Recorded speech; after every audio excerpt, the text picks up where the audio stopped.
RK automation training institution ను అరండల్పేట 4/3లో ఏర్పాటు చేశారు. ఈ ఇన్స్టిట్యూషన్ ను ఎమ్మెల్యే మోదుగుల ప్రారంభించారు. ప్రాక్టికల్స్ తో కూడిన శిక్షణా తరగతులు, వివిధ రకాలైన ఆడియో సిస్టమ్స్ కు సంబంధించిన పూర్తి అవగాహన కల్పించి తద్వారా అనేక రకాలైన ఉపాధి కల్పించేందుకు ఉద్దేశించారు. బీఈ, బీటెక్ చేసిన ఇండస్ట్రీస్ లో పనిచేసిన వారికి వారాంతపు శిక్షణా తరగతులు కూడా ఉన్నాయి. 9వ తేదీ నుండి కోర్సు తరగతులను ప్రారంభిస్తారు. అందరూ సద్వినియోగం చేసుకోవాలని మోదుగుల చెప్పారు.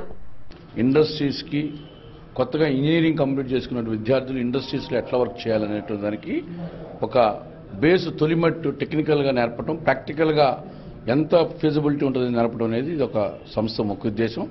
అందుకని ఆర్కే ఆటోమేషన్ అనేటువంటి యొక్క సంస్థ రాబోయేటువంటి రోజుల్లో గవర్నమెంట్లో ఉన్నటువంటి అనేక ఇండస్ట్రీస్ కూడా అనుసంధానం చేయటం, అది ఇండస్ట్రియల్ ట్రైనింగ్ ప్రోగ్రామ్స్ ఉన్నటువంటి ఐటీఐ కానీ చేసుకున్నటువంటి విద్యార్థులను కూడా ఇక్కడ ఒకసారి తర్ఫీదు ఇచ్చి మరి వీరికి ఏమైనా కొంత ఫీజులు ఇప్పించే కార్యక్రమం కానీ, ఎందుకంటే ఈరోజు టెక్నాలజీ డెవలప్ అవుతుంది. ఇదే ఐటీఐలోనూ కానీ పాలిటెక్నికల్కు ఇన్వాల్వ్ చేయాలంటేనే చాలా కాస్ట్లీతో కడుకుంది. దీని మీద ఉన్నటువంటి దాన్ని కూడా అధ్యాపకులకు అవగాహన లేకపోవడం, కొత్తగా యువతరం నేర్చుకోవడం వల్ల చాలా ఐటీఐలు పాలిటెక్నికల్ నిర్వీర్యం అయిపోతుంది.